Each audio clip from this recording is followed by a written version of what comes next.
Hello, my dear students. Welcome back to our YouTube channel, Life Science Classes. This side is Swati ma'am, your biology educator, and today we will discuss about something that is from evolution.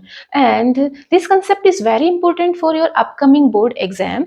That's why stay with me till the end. Okay. Today our topic is chemical evolution theory. तो बेटा chemical evolution theory को हम एक और नाम से जानते हैं, that is Haldane, Oparin Haldane hypothesis. Hypothesis means it's all about imagination. There is no experimental evidence, no experimental proof. इन्होंने experimentally proof नहीं किया था, but सिर्फ एक imagination दी थी, एक hypothesis दी थी कि ऐसी ऐसी चीजें हुई होंगी, इस टाइप की कॉन्सिक्वेंसेस हुए होंगे जिससे कि लाइफ फॉर्म हुई है. ठीक है ना. अब इन्होंने इस हाइपोथेसिस को मल्टीपल स्टेप्स में ब्रेक डाउन किया.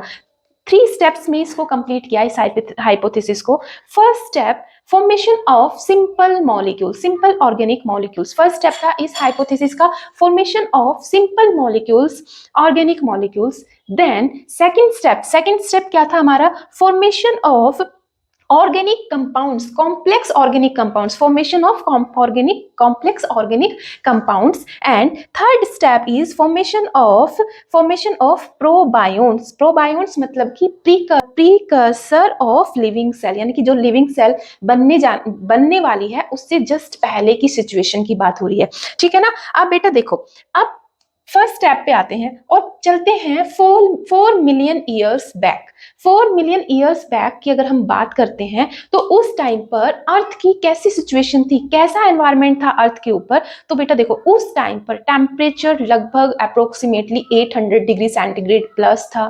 ठीक है ना. बहुत हॉट टेम्परेचर था, हार्श कंडीशन थी, ऑक्सीजन नहीं थी, there is no oxygen. Oxygen ना होने की वजह से ओजोन लेयर भी नहीं थी, यूवी रेज डायरेक्ट अर्थ के ऊपर आती थी. ठीक है ना. और कौन सी, सब कुछ गैसियस फॉर्म में था, जैसे कि मीथेन गैस थी, अमोनिया गैस थी, हाइड्रोजन गैस, वाटर वेपर. क्योंकि टेम्परेचर इतना हॉट था, लिक्विड का तो मतलब ही नहीं बनता है, वाटर भी वेपर की फॉर्म में, वाटर वेपर गैसियस फॉर्म में था. ठीक है ना. उसके बाद में हुआ क्या, जैसे और पूरा टाइम रेन्स होती रहती थी, पूरा टाइम मतलब रेन्स होती थी, वाटर वेपर्स बनते थे, रेन्स होती थी, वाटर वेपर्स बनते थे, कंडेंसेशन चलता रहता था, वाटर वेपर्स बनते रहते थे, वो पूरा प्रोसेस चलता रहता था.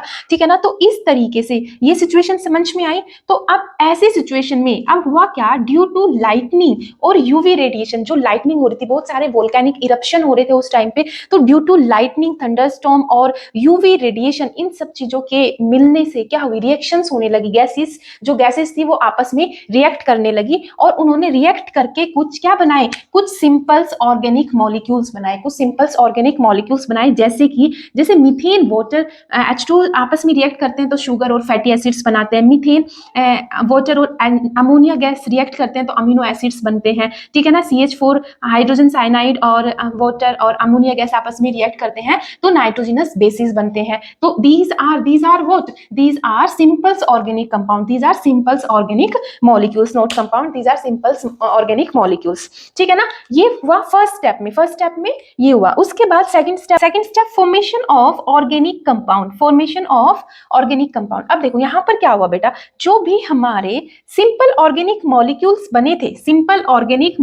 जो बने थे स्टेप 1 में, वो सिंपल ऑर्गेनिक मॉलिक्यूल्स एक्यूमुलेट हो जाते हैं ओशियंस में और वाटर बॉडीज में. ठीक है ना. अब ओशियन के अंदर और वाटर बॉडीज के अंदर ये एक्यूमुलेट हो गए हैं. ठीक है ना. और टेम्परेचर बहुत हाई है, जो ये ओशियन और ये वाटर बॉडीज है यहाँ उस टाइम पे, उनको टर्म दी साइंटिस्ट ने, उनको बोला ओशियन को प्रीमोर्डियल सूप या फिर ब्रोथ. ठीक है ना.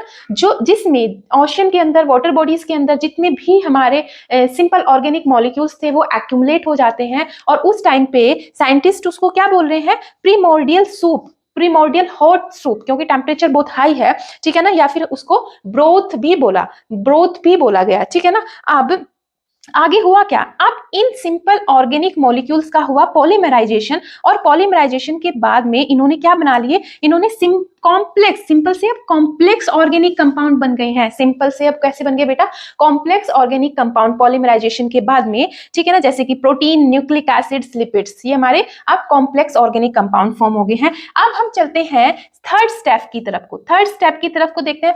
थर्ड स्टेप में क्या बताया साइंटिस्ट ने, इन दोनों साइंटिस्ट ने, फॉर्मेशन ऑफ प्रोटोबायोन्ट्स। फॉर्मेशन ऑफ प्रोटोबायोन्ट्स मतलब कि आप यहाँ पर जो हमारे एक्यूमुलेट्स हुए थे, जो सिंपल मॉलिक्यूल्स एक्यूमुलेट्स हुए, वो एक्यूमुलेट्स होकर उन्होंने पॉलीमराइजेशन हुआ उनके अंदर, और वो कॉम्प्लेक्स ऑर्गेनिक कंपाउंड बन गए। अब ये कॉम्प्लेक्स ऑर्गेनिक कंपाउंड, इनमें से some of the complex organic compound enclosed with a membrane, मतलब कि कुछ मॉलिक्यूल्स के बाहर को एक मेम्ब्रेन ने कवर कर लिया उनको, ठीक है ना। और इस तरीके से हमारी जो प्रिकर्सर लिविंग सेल थी उसका ओरिजिन हुआ, ठीक है ना। यहां से इस तरीके से हमारी फर्स्ट सेल का ओरिजिन हुआ। ये प्रिकर्सर सेल्स आगे चल के ग्रो करती हैं, डिवाइड करती हैं, और इस तरीके से फर्स्ट सेल ओरिजिनेट हुई अर्थ पे, ऐसा मानना है हमारा।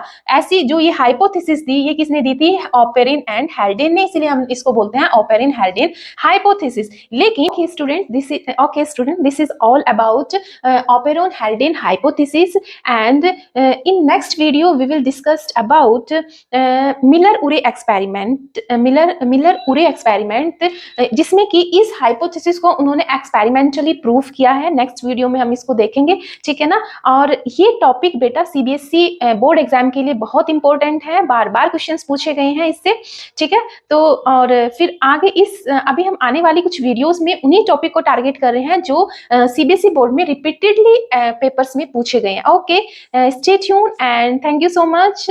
Bye bye.